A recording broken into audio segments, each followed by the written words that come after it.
7. A Divine Test. The first time I see her, she's meditating outside my kitchen window. I live in a garden-level apartment. That means when you look out the window, you're about eye level with the garden. My ex and I chose this place because it was cheap and close enough to town that we could bike to work. It's a 2-story house. The front door opens up to a hall with 2 stairways, one that leads down to our unit and one that leads up to the unit above. When we moved in, there were a couple of guys who lived upstairs. They were noisy, but they always mowed the lawn.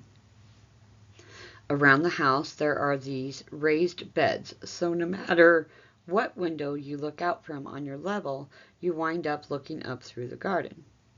I'm getting ready to go grocery shopping when I catch a glimpse of her through the overgrown mint and sunflowers. She's sitting cross-legged, eyes closed in earnest concentration. She has a tiny frame and a dark brown hair tied in pigtails. She's wearing a miniskirt.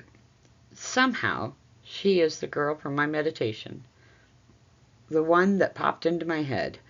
Somehow, she is here in real life, sitting on a blanket in our patchy lawn. The way she is sitting, she's facing my apartment. Her arms are held out to her sides, thumbs and forefingers connected in the classic yoga mudra, back straight, legs crossed, and between it all I can see right up her skirt. I move ever so slightly to the left to get a better view through the creeping pea vines. Her panties are teal, cayenne, turquoise blue, the color you'd get if iPhone messages and Android messages had a baby. I keep absolutely still. I'm afraid that any movement might alert her to my ravenous voyeurism. She would only have to open her eyes to see me standing there, leering at her through the lemon balm and lavender.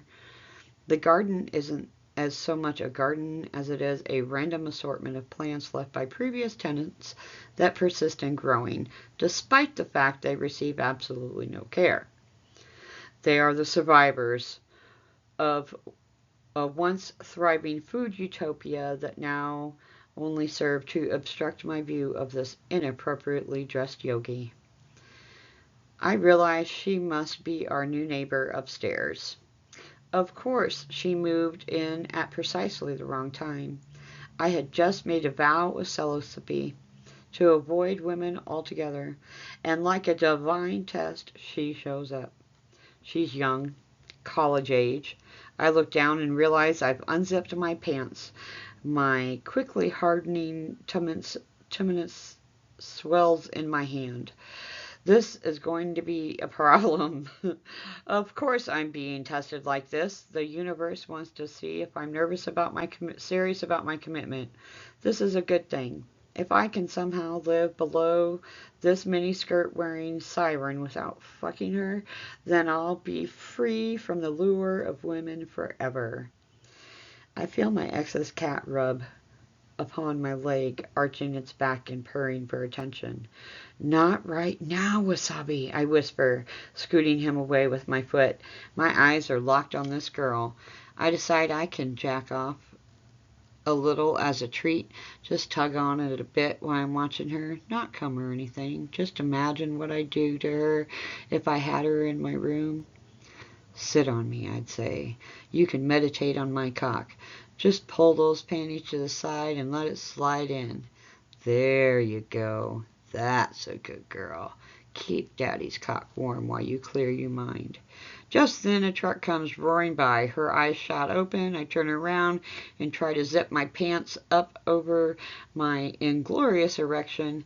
My heart is racing. I don't know if she saw me. She must have. I rush over to the fridge and rummage around, trying to act like nothing happened. I don't look back out the window until I hear her walking up the stairs of her apartment.